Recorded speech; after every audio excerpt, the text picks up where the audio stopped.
and then, good, great. Okay. So since we likely have a quorum, I think I'll start reading the script. Should be able to be read. I should record it and just go through it each time. Anyway, let me go. As a preliminary matter, this is Gary Ballard, Chair of the Advisory Committee for Non-Voting Taxpayers. Permit me to confirm that all members and persons anticipated on the agenda are present and can hear me. Members, when I call your name, please respond in the affirmative. So I see Kathy's there, right? And Bill Gardner, I know you're there, and Peter Cohen, Yep. you're there, and Mary, you're there. And who did I miss? Jay. Don Green is joining just now, Great. and Peter. Peter Howard. Aye. Okay, great. And Jay, what about Jay? Jay's there. We don't know whether he's. Yes. Yes. Jay's here as well. I'll continue. Anticipated speakers on the agenda. Mary is with us. I'm glad. And so let me continue. This open meeting of the Advisory Committee for Non-Voting Taxpayers is being conducted remotely pursuant to Chapter 20 of the Acts of 2021. Ensuring public access does not ensure public participation unless such participation is required by law. This meeting may feature public comment. For this meeting, the Advisory Committee for Non-Voting Taxpayers convening by video conference via the Zoom app as posted on the town's website, identifying how the public may join. Please note this meeting is being recorded, that all attendees are participating by video conference. Accordingly, please be aware that other folks may be able to see you and to take care not to screen share your computer. Anything that you broadcast may be captured by the recording. The supporting materials that have been provided, members of this body, are available on the town's website. The public is encouraged to follow along using the posted agenda. Now to turn to the first item on the agenda. Before we do so, permit me to cover some ground rules for effective, clear conduct of our business to ensure accurate meeting minutes. I'll introduce each speaker on the agenda. After they conclude their remarks, the chair will go down the line of members, inviting each by name to provide any comment. Please hold until your name is called. In the interim, please remember to mute your phone and computer when you are not speaking, and please remember to speak clearly when you are. For any response, wait till the chair yields the floor. Members wish to engage in a conversation with other members, please do so through the chair.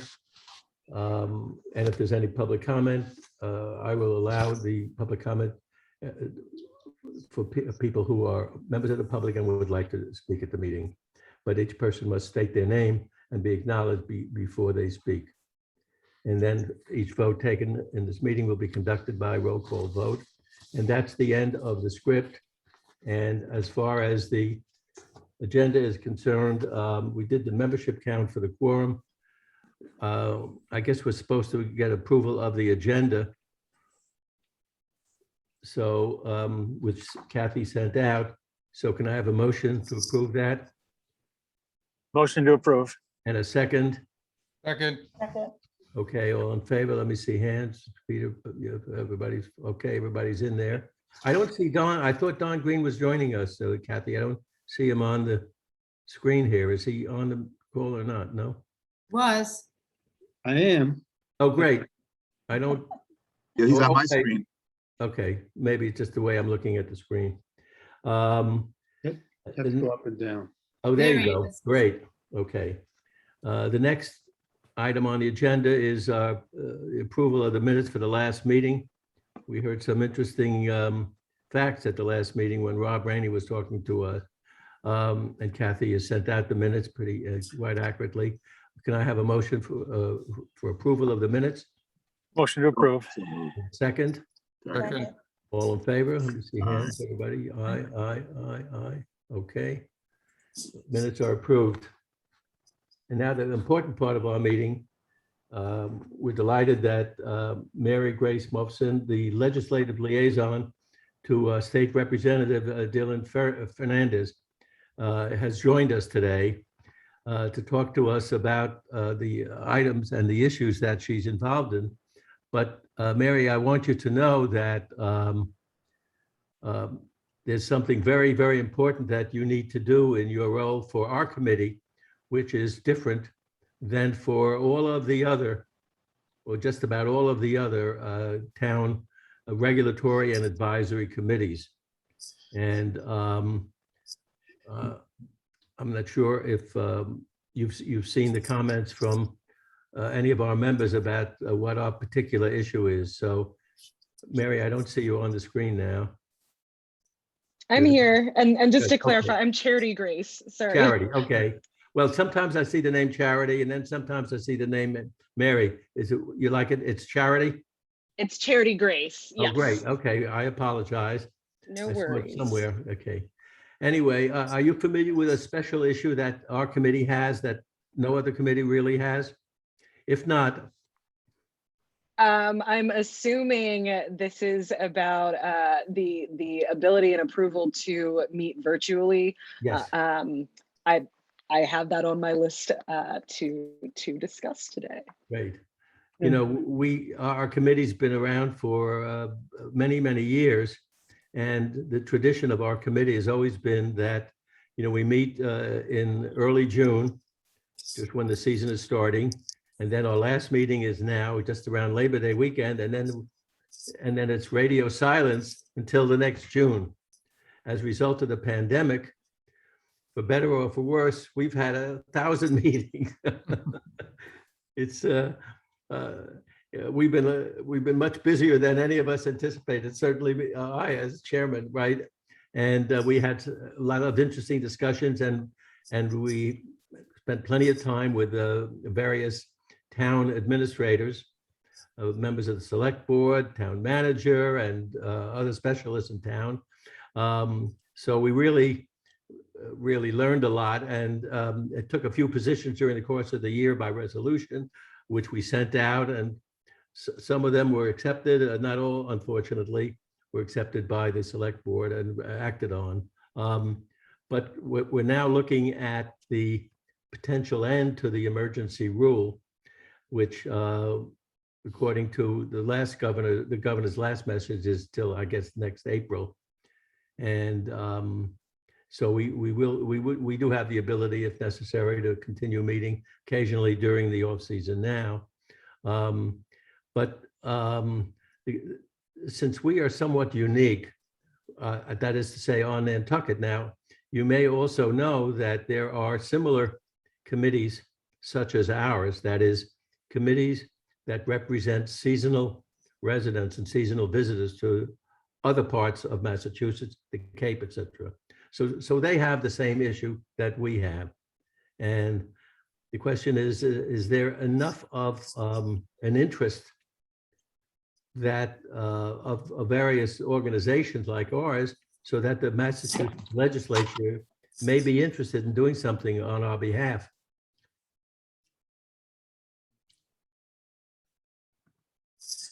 So I'm so glad that you brought this up. Like I said, this was definitely on my list to discuss today. Peter sent me a while back earlier this summer, before August, sent me some language detailing what you guys would like, basically what would actually benefit you. And you know, at this point, what I can say is the representative has been incredibly supportive of continuing, you know, virtual meetings for a lot of different reasons. The ability to meet virtually has opened up a whole new world for so many people, and being able to connect and engage in the community in ways that many people didn't have before. So I wanted to come here and make sure that if there was anything else that you guys wanted to add on, that I heard that. So I'm glad that you've spoken, and obviously the rest of the time that we're here, if anyone else has anything else to add. These comments, along with the written language, I'll be passing on to the representative this week to discuss.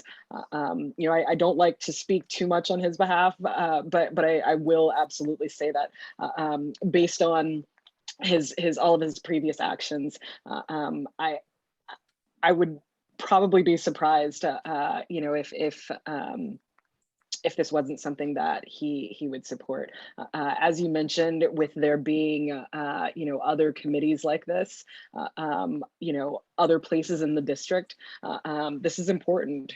So like I said, if there's anything else that you'd like to add on that I can take to him, that would be beneficial. And I think that the fact that the current approval has already been reapproved through April of next year, so it's a really good precedent. So we should be in a good position there.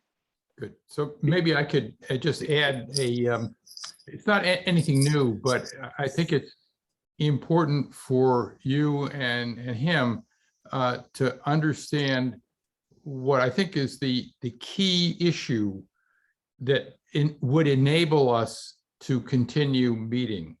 And of course, I know there is great concern about limiting public access, but as you've noted, really these virtual meetings have increased public access.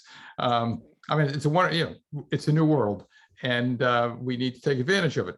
So our basic problem is that there is a physical quorum requirement. Right. By that, I mean, we actually have to be physically present together someplace. I don't know where it has to be on Nantucket. We could probably be on the moon or something, but eliminating that physical requirement, which Right. Made some sense in the age before virtual meetings, because that would be the place that the public would come to.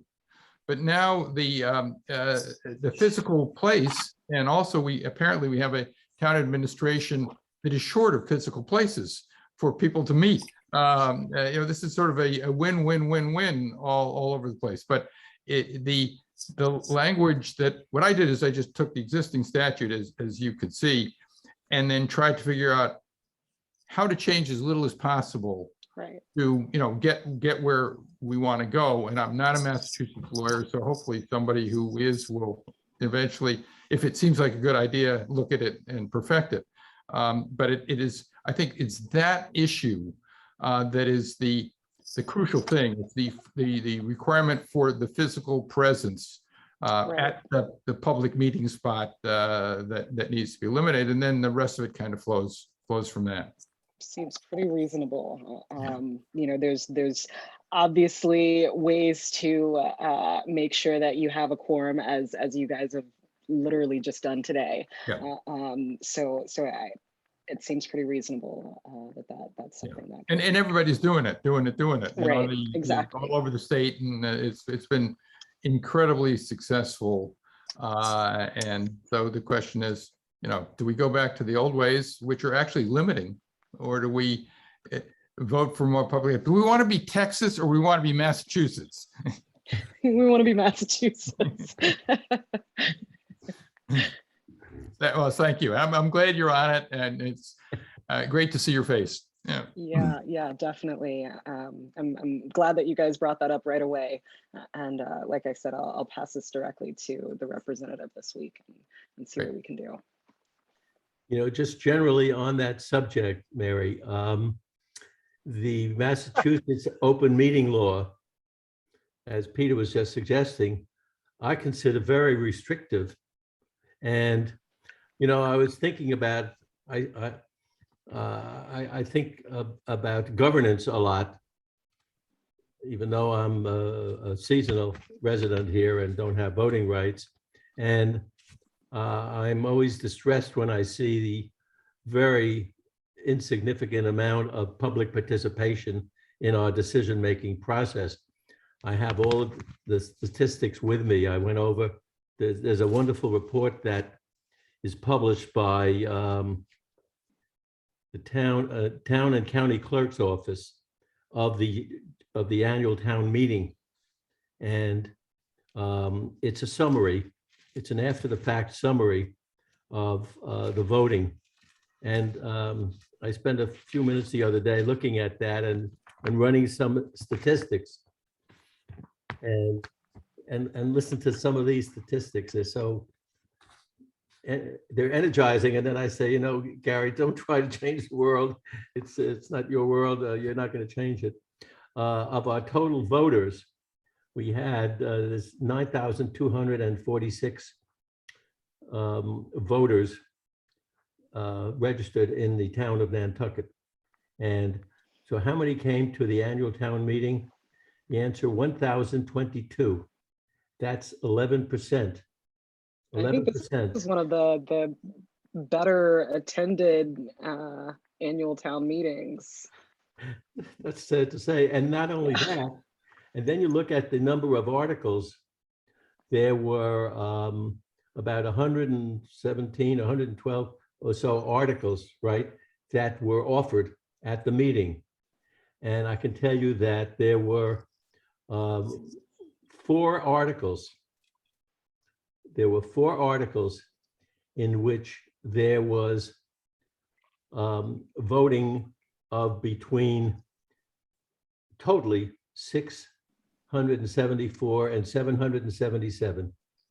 So on these 4 very important articles, one was taking a quarter of the land bank's money and using it for affordable housing. One was stopping short-term rental, or at least changing it dramatically, right? Very, very hot, controversial issues. And on those 4 issues, there weren't 800, not even one issue, not even 800 voters. And then you looked at the other issues, the other 106, right?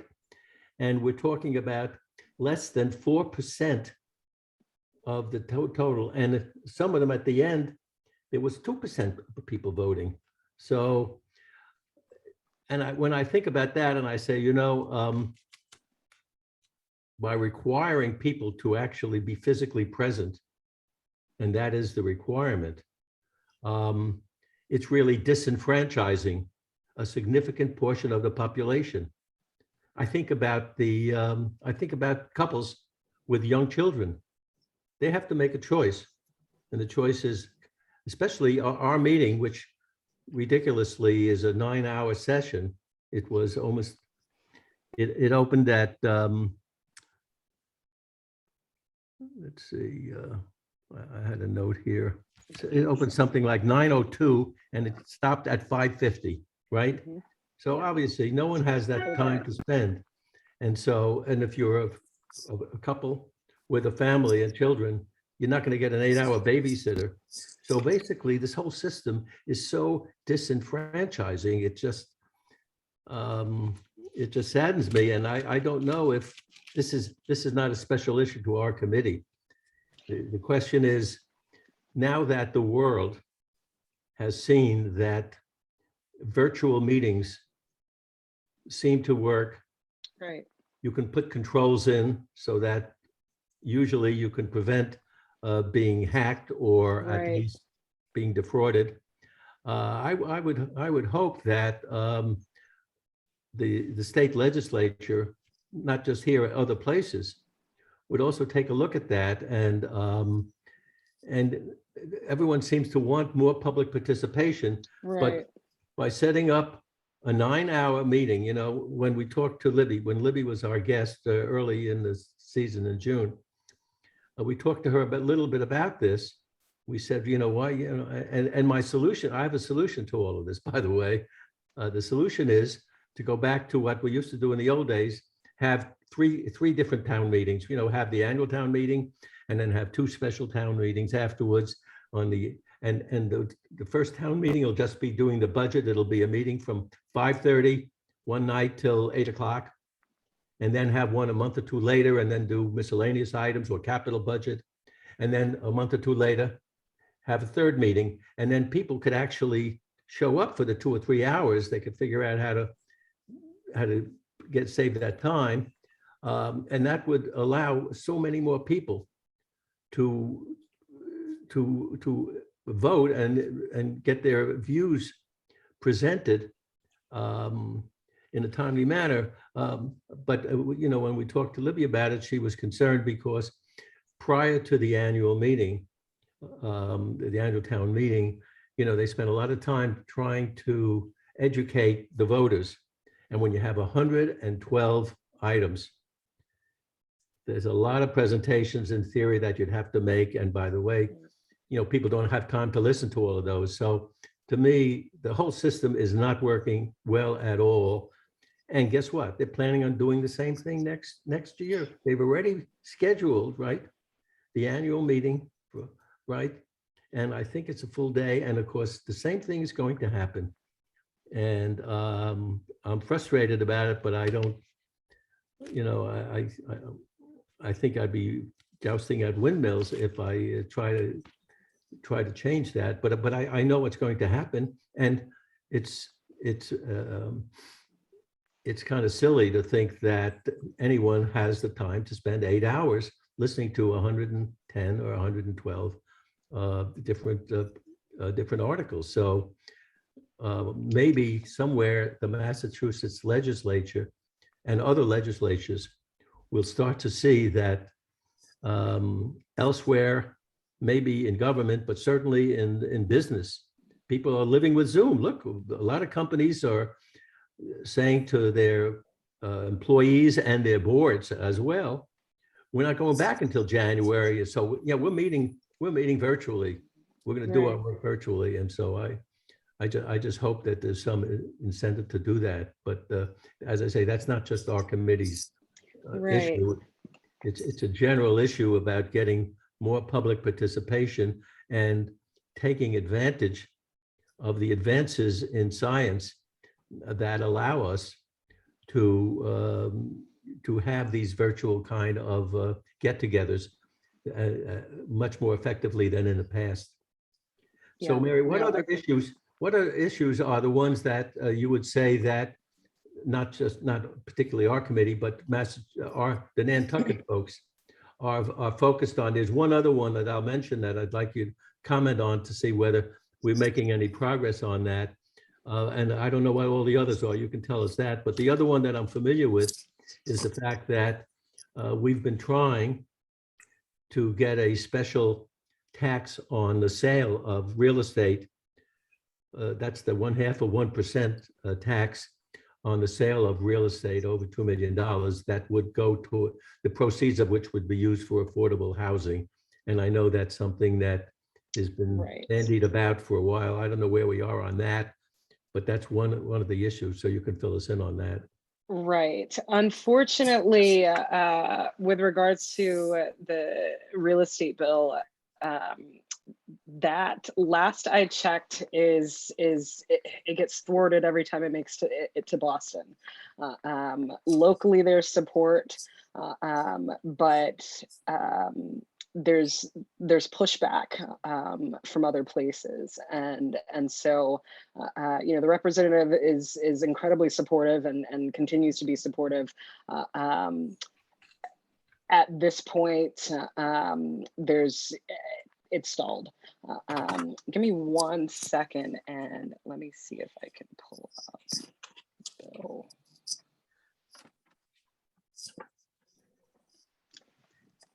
I'm curious, is our real estate, is the Hi, John. Nantucket real estate community in favor of that? Just recognize them for a second. It's business. How you doing this morning? Someone's breaking up.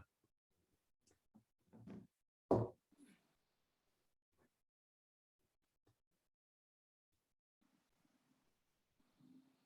not sure who that was speaking.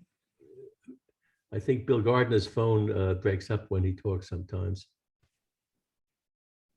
So Mary, you were going to look for something?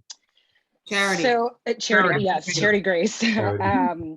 So I'm looking on the Massachusetts Legislature's website right now, and I'm actually going to put the link in chat for you all. It looks like the most recent update is that it's moving through the committees. So it was referred to the Committee on House Rules back in May. So give me 1 second, and I'm going to put that in the chat here. And one thing that I would really suggest, just especially since you guys seem like the type that you like to stay in the know, you like to be empowered, this website, you can make a profile on the legislature's website, and you can actually follow specific bills that you care about and see as they make their way through. So I think that's a great tool. I always encourage people to check that out. And you can see exactly, they're usually pretty good about keeping the information up to date. That's a nice tip. Thank you. Absolutely.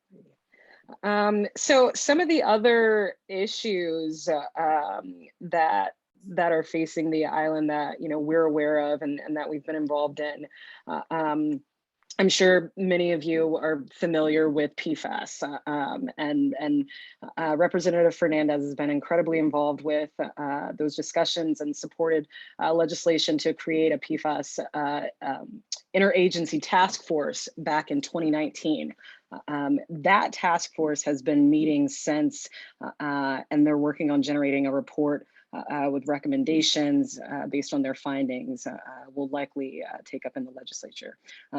So I'm actually going to post a link for that also, because that is something that really is impacting, whether you're here seasonally, year round. It's a pretty serious issue. Let's see here. There's also a bill in the legislature this year that would ban the manufacture or sale of firefighting personal protective equipment that has intentionally added PFAS in it. So those are two things that are currently in the works right now with regards to that. Another, I guess, important task that we've been working on, amending the charter for the town of Nantucket.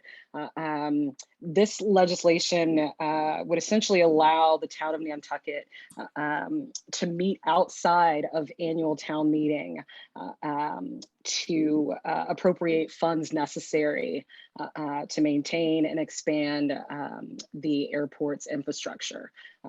So kind of as you mentioned earlier, just about how limiting, having that one annual town meeting can be.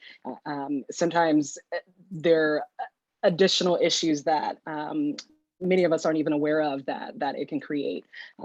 So this act would kind of level the playing field with other airports that are basically fighting for those same funds, those same federal funds, so that Nantucket has a better shot at obtaining those funds.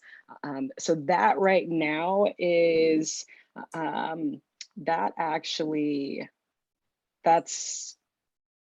I think we just got an email about that about a week ago, and that's in committee also. So making its rounds, and hopefully we'll have some more updates on the bills that are in committees right now.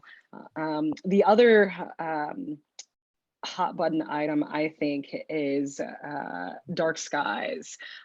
So I'm not sure if you guys have just heard locally just about a lot of community members really wanting to focus on preserving Nantucket's dark skies.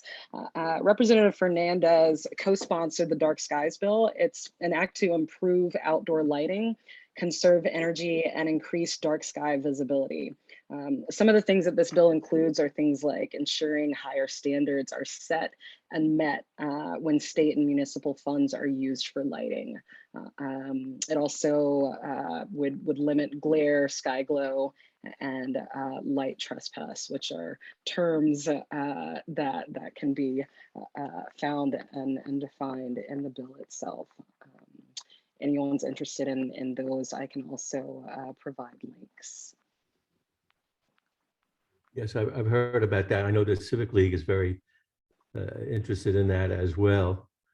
So Don, you had a question? Yes, a couple of things, and actually things we've discussed in the committee. One is transportation needs on the island. Public transportation here is horrendous. Not because of the routes are very good, but what the problem is very uncomfortable vehicles. They're too wide, they're not long enough, and to carry enough people. And also, I mean, even my daughters who even jumped out of an airplane, they get car sick. I mean, you feel like you're riding on a Conestoga wagon instead of a bus. I think one of the reasons people don't use that transport is because how uncomfortable it is. And I mean, we've been choked with vehicles this summer. I mean, everybody knows that. So some very comfortable way from getting from where you're staying to the downtown area and beyond would be most welcome. Right now, it's sort of a complicated way that those vehicles are chosen. I think they are rented. They don't belong to the town. The other thing is the cost of health insurance for town employees. It takes a big bite out of the budget, as it does every other place in the state. And legislators should be working on that to do something about it. Recently, my family member needed a less than 1 ounce tube to deal with herpes infection on the lip, and the cost was $800. That's outrageous. That's a medicine that's been around since time immemorial, and somehow it's costing that much. And also something that's needed for people who have breathing problems was $6,000 a year. These are not things just, you know, so there would be money to do what has to be done in any part of the state. And things like affordable housing or whatever are being, these are roadblocks to getting them done. Is the legislator a advocate of some sort of national health insurance or dealing with lowering drug costs? It's a yes or no question. He's definitely supportive of healthcare report. I want to stress that I am still new in this role, and so I don't want to misquote him on something as important as that. So let me give me a bit, and I'll give you a solid response.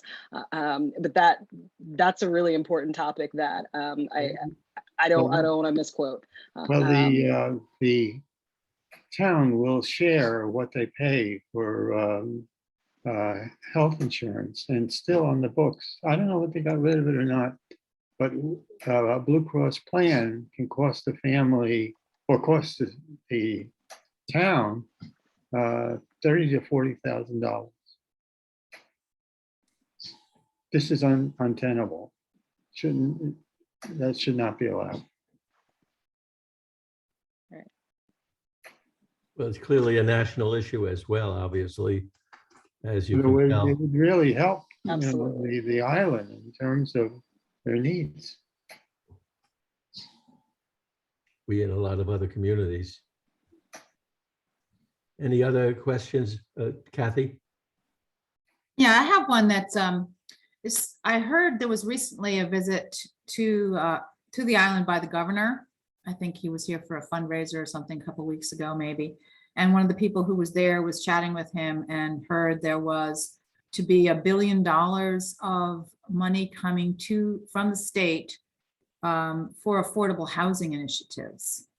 And so since that's clearly, it's an issue everywhere, but it's a huge issue here. It's been a very contentious issue here for a long time.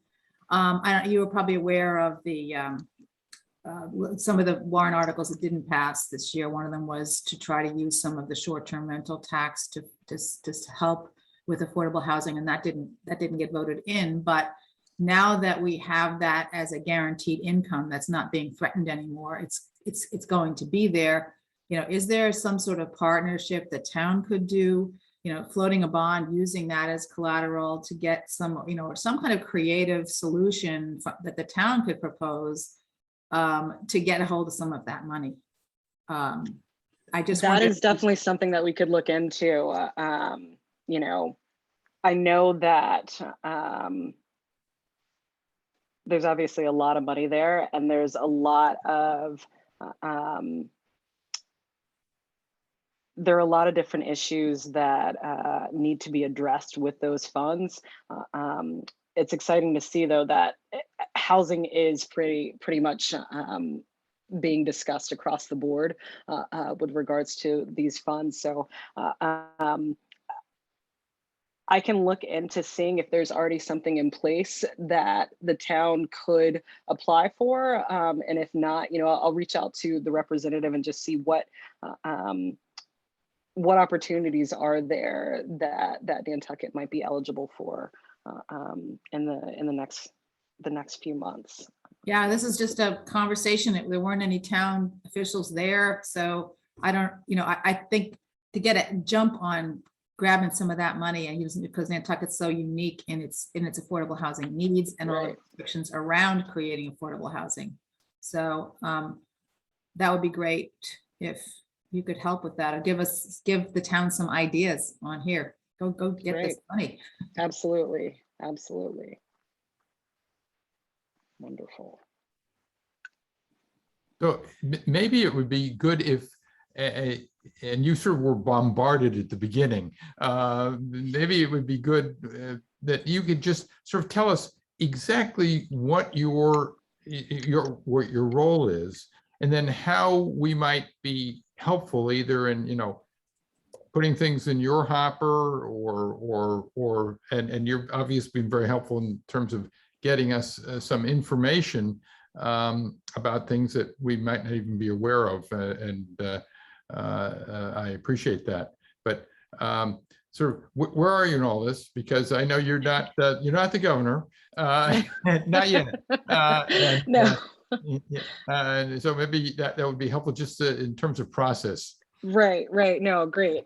So yes, I'm Charity Grace Moffson. I go by Charity Grace is my first name. I am the newly appointed legislative liaison for our state representative, Dylan Fernandez. So the way he's described this role is I'm his eyes and ears on the island. He has liaison on Nantucket and on the Vineyard. He's based in Falmouth anyway. We have a legislative aide who's based in Boston. So he basically has all of his bases covered. I've been in this role since mid-May. So I'm still learning a lot every day, finally starting to settle in a bit.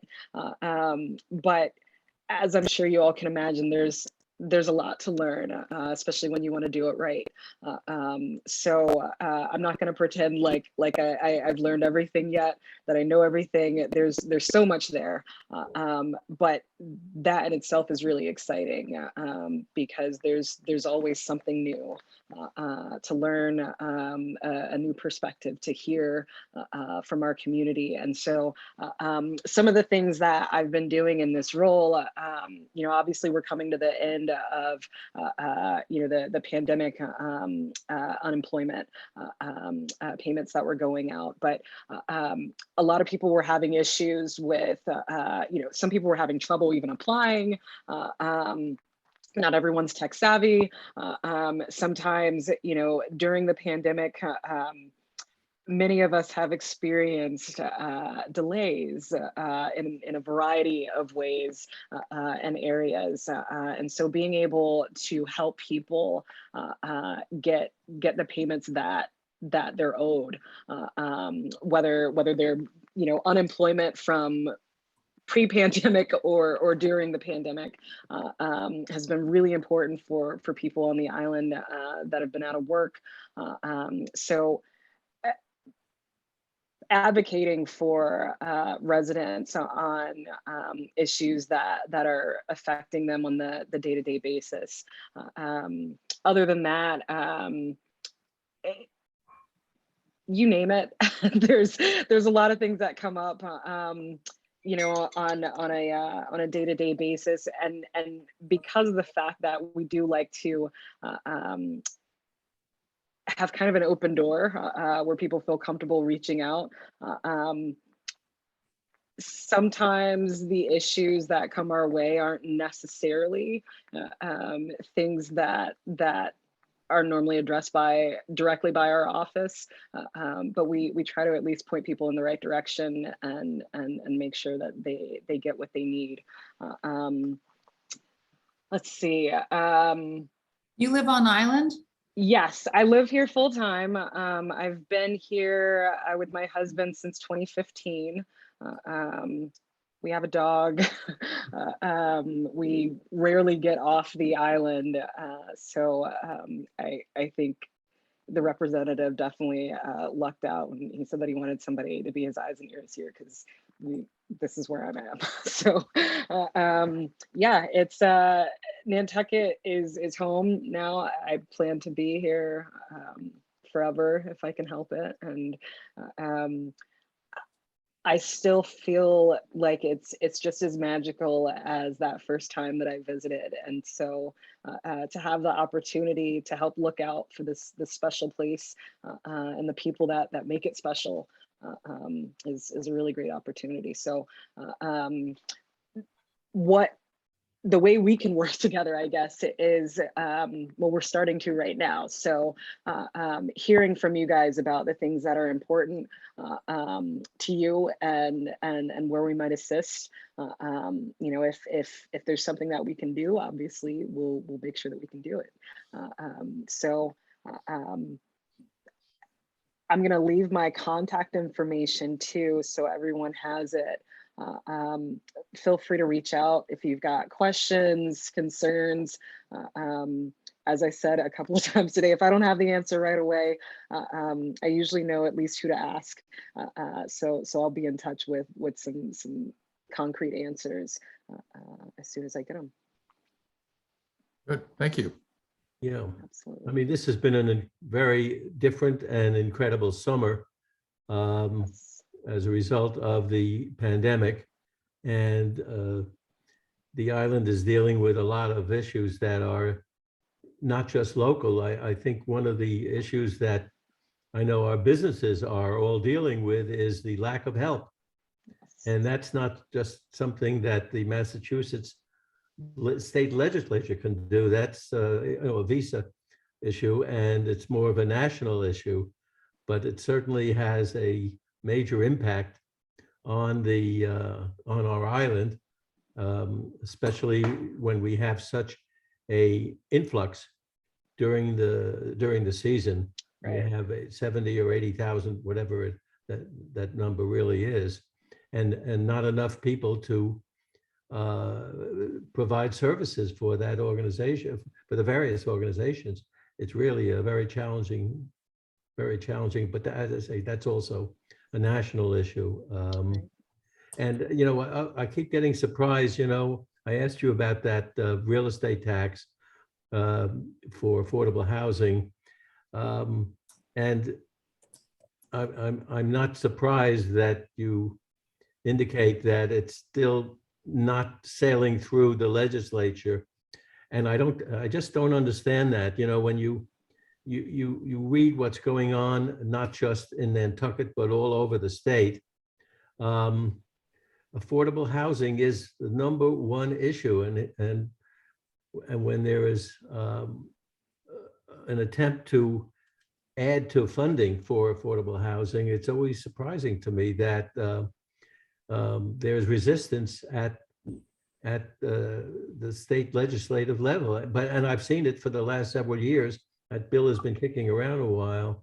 And but if you ask me, anytime I hear people talking about the various issues that Nantucket is dealing with, and there are many of them. To me, the number one issue goes back to affordable housing. People who are on the island now and want to be able to stay there are having difficulty doing so. And everything else sort of focus on that. And we just can't get over that, that simple 1% tax shouldn't be a problem, but I guess it is some organizations. So anyone else have any questions for Charity? No, Charity, we really appreciate your joining us this morning. We Absolutely. appreciate your updating us on many of the things we asked about. We wish you continued success in your role, and especially in helping us achieve the goals that we're trying to do, which is to continue to be able to meet on a regular basis without some of those very restrictive rules from the open meeting laws that require personal presence. So thank you very, very much for being with us this morning. Absolutely. Thank you so much for having me. It was so wonderful to meet you all. Again, please feel free to reach out if you ever have any Great.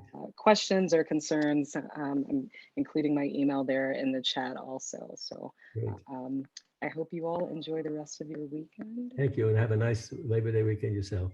Thank you. Thank care. you. Take Thank care. you. Bye-bye. Thank you. Bye-bye. So as far as the committee is concerned, so that's really the speaker that we had on our agenda. And we don't have a speaker lined up. Our next meeting, we were talking about having a meeting maybe once a month in the future. I talked to Vince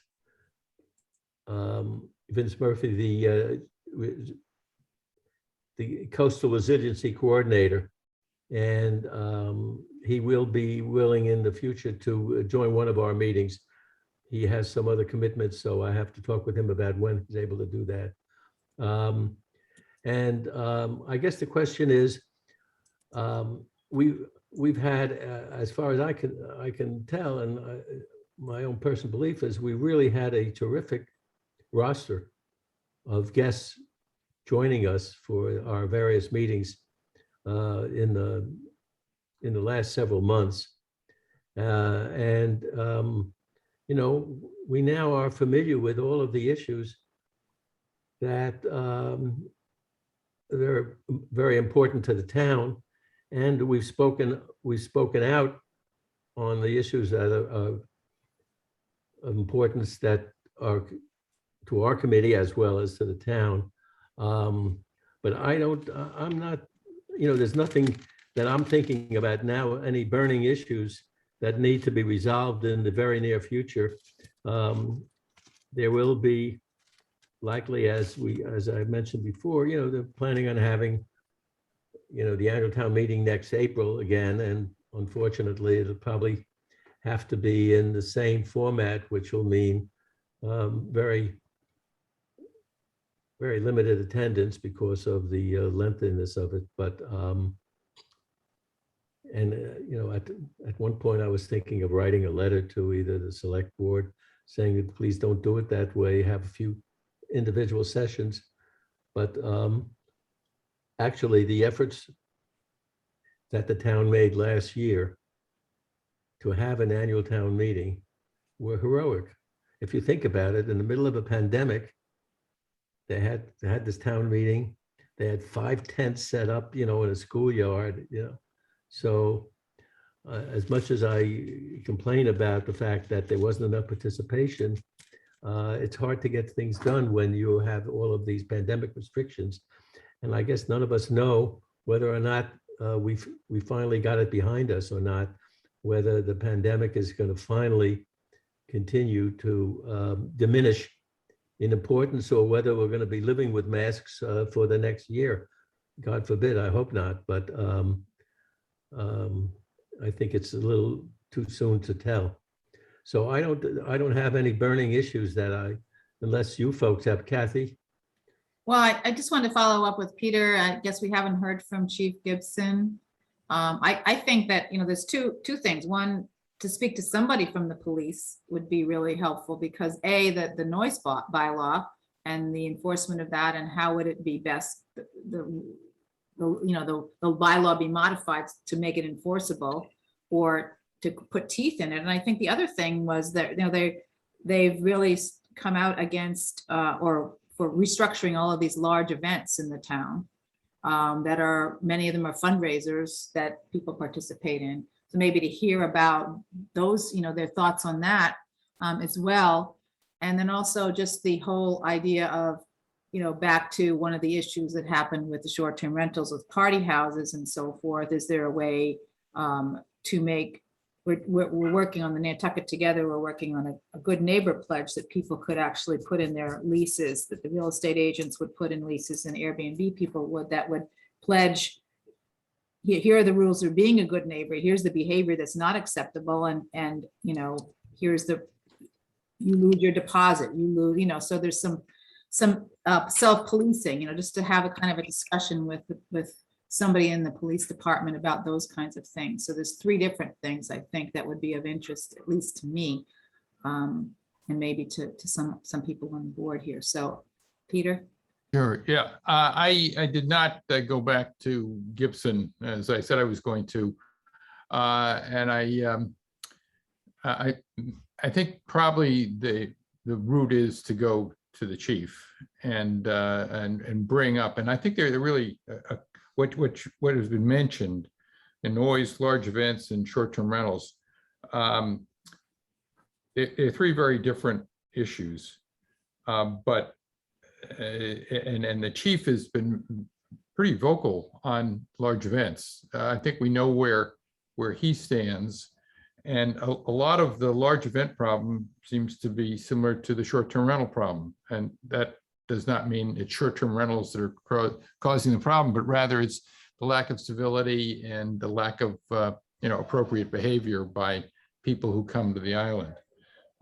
And I, other than being in favor of civil conduct by people, I'm not sure exactly what we can do about that.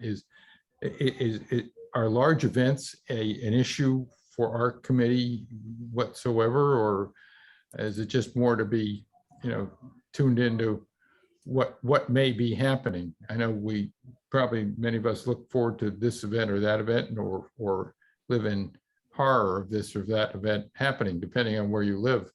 But I'm just wondering whether large events are really an issue for us. Short-term rentals certainly are, because they impact a lot of the non-residents, whether or not they are investors or people that have houses that part of the economics are renting them out in order to be able to enjoy them either presently or in the future. Noise, I think, is an issue that we need to find a way to try by this year's annual meeting to improve the noise ordinance. But I do think that what we need to do first is to ourselves figure out what the most limited improvements we are that we think are absolutely necessary, and take the existing new noise ordinance and draft some language, and then maybe, I don't know, whether we go back through the planning board, because the noise ordinance was a select board ordinance, but that it was assigned out to the deputy planning board manager to honcho that, and it becomes sort of a planning board issue. I don't know that they ever even considered it, other than they lent personnel to put it together. I'm not sure exactly what the best route is to make those improvement suggestions. And just personally, I think I would focus on somehow controlling amplified noise during the day.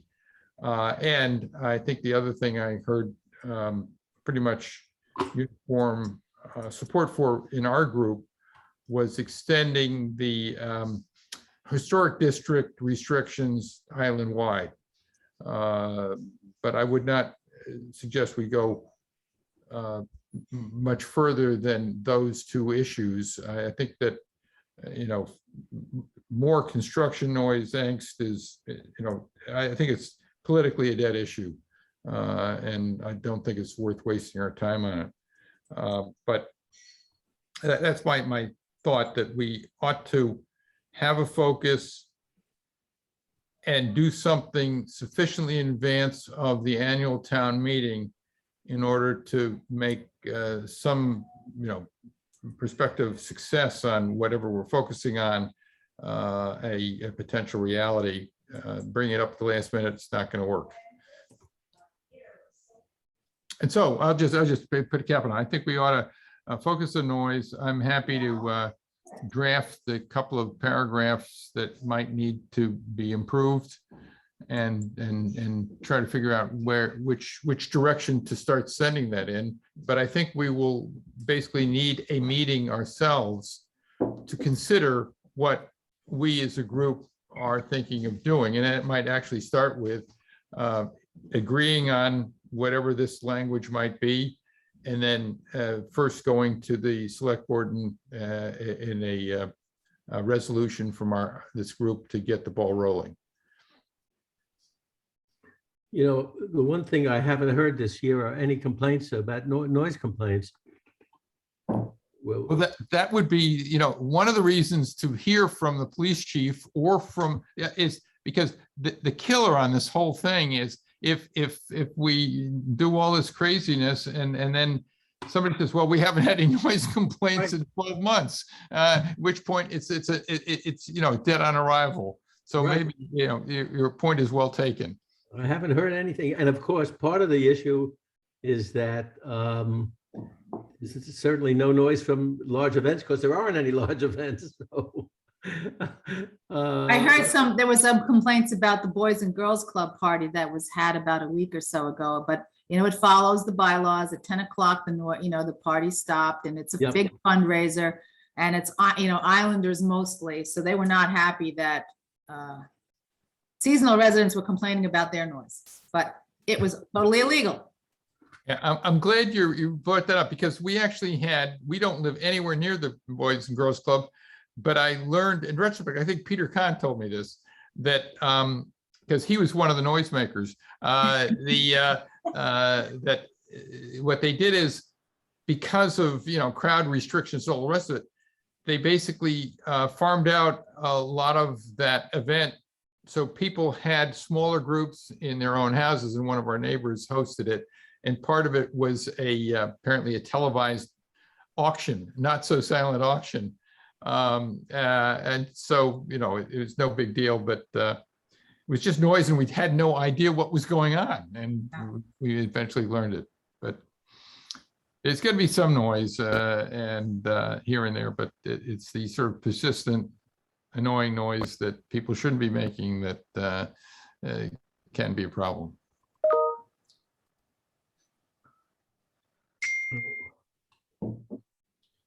So, without a whole bunch of complaints about these noises, no one's going to be very sympathetic to hearing us say we have to change things, because no one's complaining about it that I know of. And maybe eventually, we'll get either Bill Pittman or Deputy Chief Gibson, to tell us about what if anything they think needs to be done, but maybe they don't believe anything needs to be done with what we have in place today. So if you have totally gutted the noise regulation, you may still get complaints, but you're not going to have any enforcement because there's nothing to enforce. And so that may also tamp down complaints as well. Although I doubt anyone knows that as far as I'm concerned, nobody really knows that the noise regulations are no longer in effect during daytime. Yeah. Nobody knows that. Nobody knows that, so. Okay, so maybe we don't need to make noise about noise. Well, we certainly need to find out, have there been complaints? They just haven't made the news. Yeah, Right, well, people are not reluctant to complain, you know, when I read the Inky, I can't believe it, I keep You're an reading. excellent Well, Bellevue. Bill? Were you saying something, Bill? I think he was talking to his dog. Oh, okay. So who would you ask to find out information about noise complaints? It would be, you know, either Gibson or Pittman, Okay, because I recall having, you know, virtually attended either some select board meetings or whatever, that I know it was a select board meeting and there was a person in Lincoln Circle area who was complaining about noise from landscapers very early in the morning, like at 6 o'clock in the morning. And I think Gibson was on that call and he said, well, we haven't had any complaints about that. And the issue was that the select board sends out special permits to permit noise during hours that it can't be permitted, and the landscaper was there. You get a permit to spray for bugs early in the morning. Yeah. So it's police department, they get the complaints and they keep a record of it.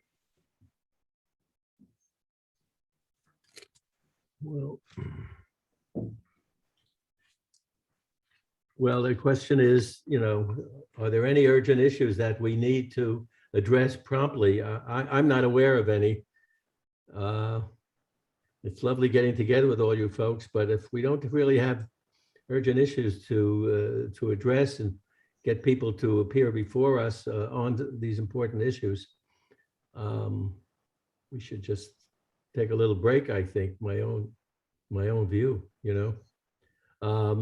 I have an interest and I'd like to learn something about it, but it doesn't necessarily affect directly the ACNVT, although it does to the extent that we all appreciate the beauty of the island. But this whole issue with what the hell's going on out there on Baxter Road rather, and the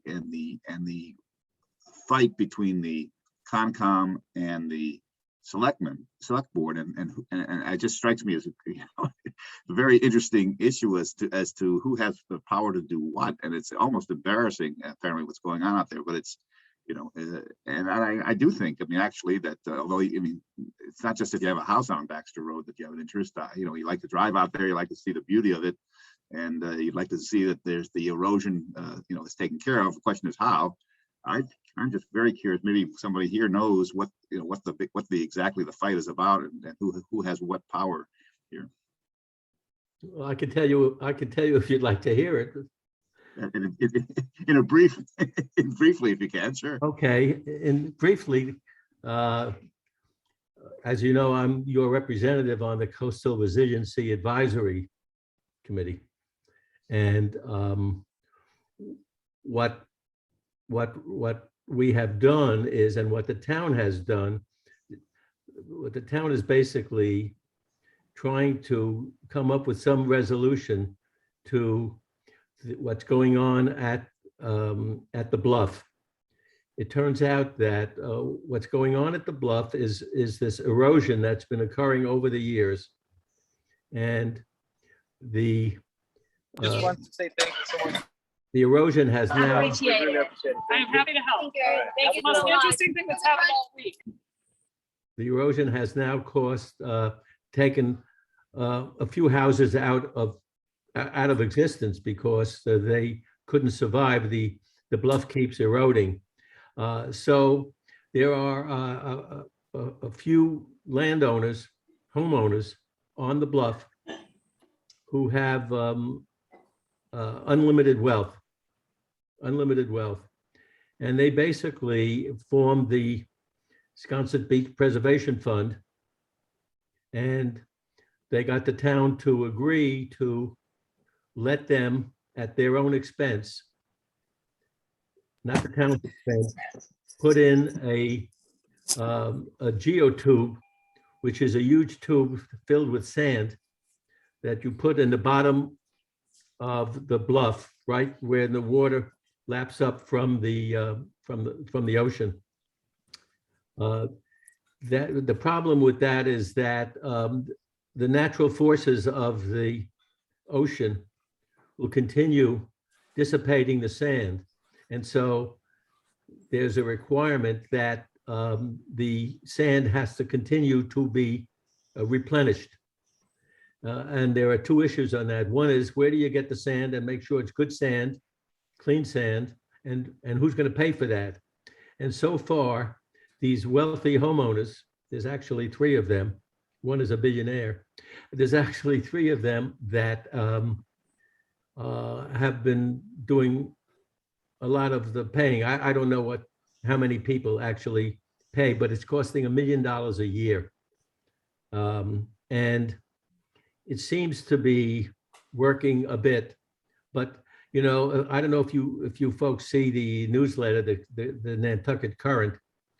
There was a picture 2 mornings ago, either yesterday or 2 mornings ago, of from on high of a drone or something looking at that bluff.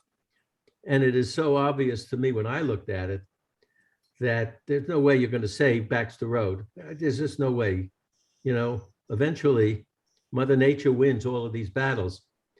I can tell you that in connection with the Coastal Resiliency Advisory Study that is being completed this month, when they look at the various areas of the island, and they look at all areas of the island, if you looked at the, and I sent you this, by the way, you all have this. Remember, I sent you out these presentations by Arcadis. There was one that showed what happens to Nantucket, and basically there are 27 homes on the ocean in Nantucket that will be gone in 10 or 20 years, and there's no saving them, and there's nothing that can be done to save them. And so, you know, the study's that's going to be completed, that's going to just say that these homes have to be either relocated or demolished, but they won't be able to be saved. So that's the fact of nature. Nature erosion will continue, and these shore fronts are going to continue being diminished by the pounding of the waves. And basically all the geotubes are doing is slowing down the process a bit. Anyway, the next thing that happened is that the Conservation Commission concluded that the sand, the efforts to continue putting the sand in was not being done correctly. They weren't using A, the right quantity of sand, and B, it wasn't clean sand.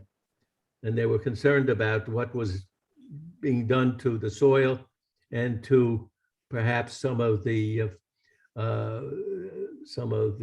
fish or the birds or whoever was in that area. And so they issued a stop order, and they're basically telling the Sconset Beach Preservation Funds, you know, we don't want you to continue, we want you to remove the geotubes.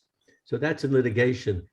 At the same time, the Sconset Beach Preservation Fund has asked the town for permission to widen dramatically these geotubes. And they keep threatening the town by saying, if you don't give us permission, then we're going to stop paying for this, and then you're going to have to replace Baxter Road. Now, as far as I'm concerned, this is just Bella's personal opinion. You know, eventually they're going to have to move Baxter Road or replace it, find another route there, because you can't fight, you know, whether it's 8 years or 10 years or 15 years, it's going. You just can't, you can't beat nature's forces. So, and the people who can afford it are willing to, they want to preserve their view, and they're willing to continue funding this, but they'd like to expand it. And that's going to be in court. So right now, there's in the meantime, the town has asked our consultants, Arcadis, to come up with their recommendations. And the recommendations for the Sconset Bluff will be coming out at the same time as the other recommendations of Arcadis for the coastal resiliency plans. So up until the end of this month, likely when these results come out, we won't know what their eventual conclusions will be. But it just seems to me that when you look at coastal resiliency issues, you look at short term, which is 2020 to 2030, and then you look at 2050, and by 2050, a lot of the island is going to be covered with water, at least by the shore in certain areas. And, you know, they're talking about raising roads and things like that, so they'll be manageable, but they can't save everything. And they're gonna have to move buildings, you know, and so there's a short-term plan and a long-term plan. And the Sconset Beach thing is all about a handful of people there that are willing to continue spending their own money, just really to protect their views. And the Conservation Commission has taken a position that they're not doing it right, and if they don't do it right, they shouldn't be doing it at all. And that's helpful. My sense though is that there's also a fight between the Concom and the selectmen over this as well. So it sounds like the selectmen at least are siding to a certain extent with the people on Baxter Road. I don't know. No, I'll tell you what the fight is. The fight is that the Conservation Commission decided to order the Sconset group to remove the geotubes now. And the select board was hoping that they wouldn't even do anything until the consultant's report is out at the end of the month. So the select board made a specific request to the Conservation Commission. Please don't do anything yet. We're paying $157,000 just for that piece alone. Arcadis is being paid $157,000 just for the piece to come up with recommendations and suggestions as how to deal with the Sconset Bluff issue. And all the select board is trying to do is to get the Conservation Commission to back off for 3 more weeks, and they won't do it. Yeah. And they won't do it. They say, no, we're the Conservation Commission. We have our responsibility. They are not following with the proper erosion techniques, control techniques, and therefore we're ordering them, you know, so that's what's going on. And Hey, Gary? the select board, yes. Yeah, this is Bill. You're correct, everything you say. However, I don't think it means much in the long term, because the Sconset Beach people are going to appeal the decision to remove the geotubes, and they can tie that up for a year or so. And once the Arcadis report comes out, and if it's something that the town and the Concom can agree on, then the whole thing is going to kind of blow away and move forward. Well, that's right. They are going to appeal it. Obviously, they have the money to pay for the sand, although there's an issue. And one of the issues is not just for Sconset. When you talk about the coastal resiliency recommendations that are coming out at the end of the month, a lot of those recommendations will suggest to strengthen the dunes around the island. Now, how do you strengthen the dunes around the island? You have to bring in sand. So there's an issue of where are we going to get the sand to protect the island? And it's not just Sconset, Bluff, it's other parts of the island as well. But the Sconset Bluff is taking a substantial portion of whatever quantities are available and using it for that. And so, I mean, we'll see at the end of the month. I agree with you, Bill, that they are going to appeal the order. And we'll see what the courts say. Right now, the Sconset Beach Preservation Fund agreed years ago to a certain set of criteria for how they were going to protect the bluff. Unfortunately, those criteria are not being met. That is, the quantities of sand aren't being met and the quality of sand is not being met. And I think in the therefore, long the term, Conservation Commission says, you made a deal with us, you promised, we have it in writing, you're gonna do this, and you didn't do it. And so we asked you to fix it and you didn't fix it. And so we want you to remove it now. And that's what the battle's about.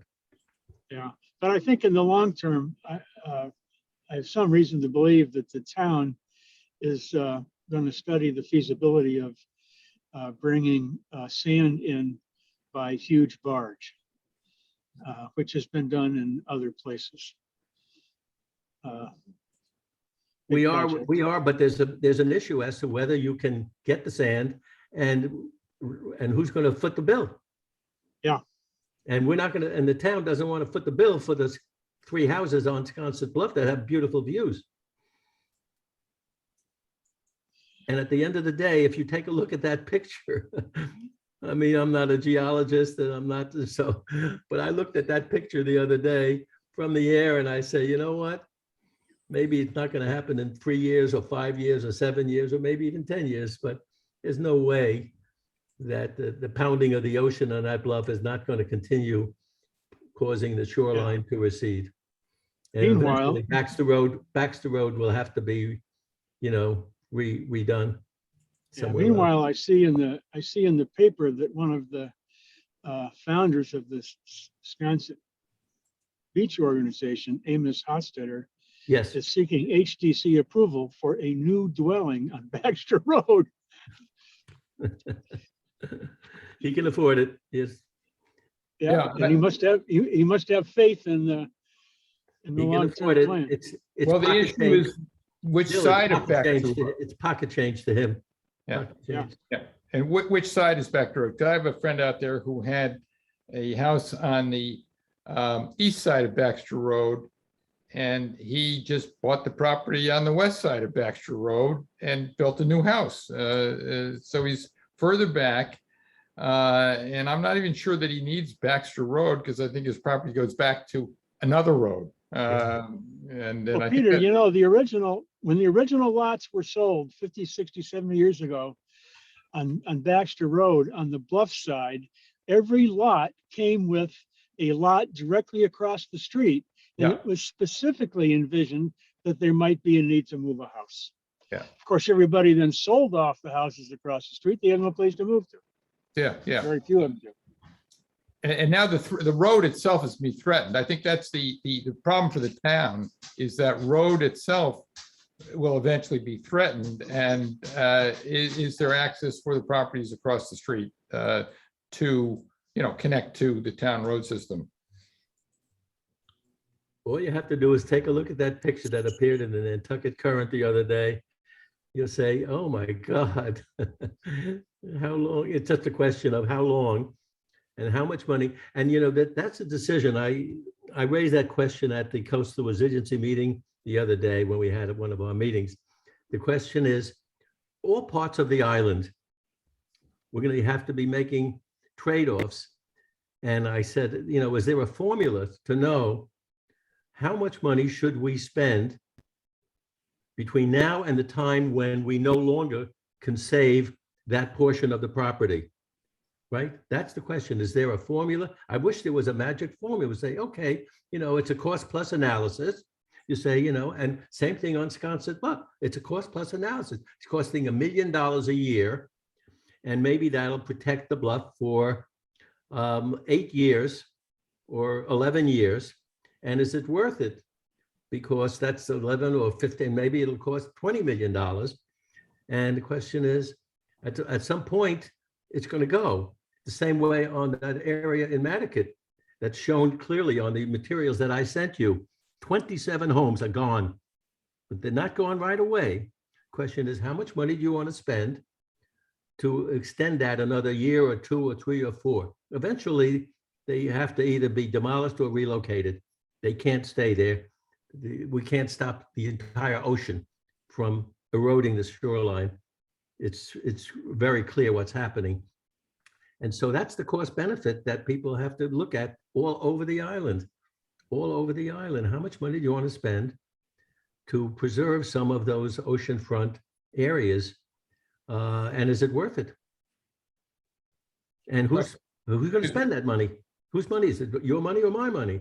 Yeah, well, I think the other issue is if somebody has, in Nantucket, a house on the beach that is disappearing, whose responsibility is that? I mean, the US tax code has a provision so you can take a loss, right? And does it? A personal home? If you have a casualty loss, right? Is that I don't know whether that would be a casualty loss or not. It seems to me there are provisions in the tax code that if you have some sort of casualty loss that may be deductible against, I don't know, what income or whatever. Yeah. But clearly, there is an issue as to whether where's the drawing line between the state and the individual's responsibility and liability for that kind of loss. The state hasn't caused the loss. Where I think the issue may have come up in the past, and I don't know whether it was resolved or not, is I recall maybe 5 to 10 years ago, there was a house out in Nantucket that did fall in the water, and then somebody wanted to, replenish and rebuild, and they would not give them a permit because it was unsafe to do so. And I don't know whether there was a lawsuit or what have you, but I don't know what's going to happen. And this is just not a Massachusetts problem. It's a whole, East Coast, West Coast problem. A Mississippi River Valley problem. It's a problem all over. What do you do on low land, and who pays for it? And there will be a political solution, and it's going to be expensive. There is another letter in the Inky. Bill Gardner mentioned that there was something. If you look at the letters to the editor in Thursday's Inky, there is another letter from someone. There's a couple of people from Wisconsin Beach Preservation Fund who say, the town is being unreasonable and the conservation right, et cetera. Then there's a letter from somebody else on the other side of the issue, and that letter says, take a look at what happened when those homes were lost all over, Nantucket, the homes falling into the ocean, the one you were talking about, Peter. Yep. Said, this is normal. Why? And so all of a sudden we have to worry about a home falling into the ocean. What about this one? What about that one? There are 10 instances where we've seen the pictures. The ocean comes in, and eventually those houses get put on stilts, and eventually they have to get removed. And so why should this be any different? That's what somebody wrote in the paper. So, yeah, well, the reason it's different is because they're rich people. there you go. People. There you go. That's just how things work on the island. That's why it's different. And Yep. with that note, I apologize for having to leave the meeting. Okay. Okay. Bye-bye to all. Oh my God, throw the bomb and then leave. So Anyway. maybe this suggests that maybe a month or so after the final, and I know I use the word final advisedly, coastal resiliency or advisory report comes out, and people have a chance to think about and digest it, maybe it would be time to have a meeting. Yeah, I think what I'll do is when we get the report, I'll make sure you all get a copy of it. And then we'll talk about, Don, you had a question? You're on mute, Don.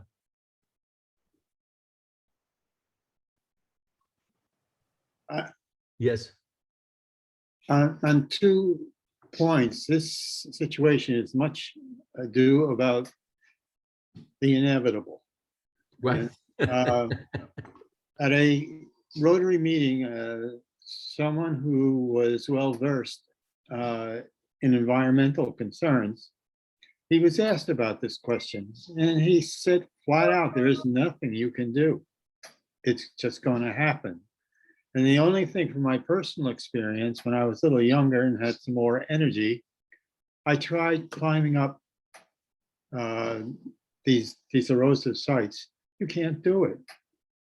The sand falls below your feet and you keep slipping down. And I'm not as powerful as storms hitting these parts of the beach. So I don't care what you put in tubes or whatever you do. And also they spread, they may stop it a little, but then they throw water to the right and to the left. Yeah. And cause erosion where these tubes aren't. So I think the Conservative Commission is correct. They should stop. And too much we let money talk, and we shouldn't. Yep. That's the problem with,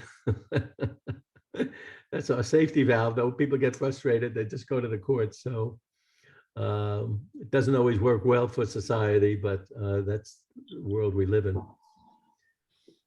So I think we are in agreement that we probably should take a little pause to see whether or not, when the report comes out at the end of the month, and I'll see if there's some ongoing issues. I'll send it around to everyone, and then perhaps we should get together in October or November. We'll have to think about timing, because I can't think of anything else that is urgent that affects us. I don't think the Sconset Bluff issue is an issue for our committee. It's really being addressed in 57 different ways by people flailing around using the courts and writing articles in the newspaper, but nothing we're going to say is going to change that. So that's my conclusion. We should wait and see. And if anyone has some suggestions or ideas, send a note around, please, to Peter and Kathy and I, to see if there's some particular issue we want to try to address that is not being really, that a point of view that we may have is not being properly addressed by the town. You know, one of the issues we spent time talking about last year, which is a hot issue, but I don't think we should get further into it, is that, you know, our island home. You know, there's a debate going on. The town has concluded they ought to move the senior center to Sherburne, and people are writing letters to the Inky saying, no, you can't take away the views from these old folks sitting in our island home.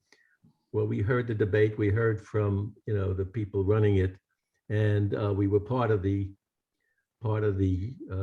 focus group, and that came to these conclusions. But it's another controversial issue, and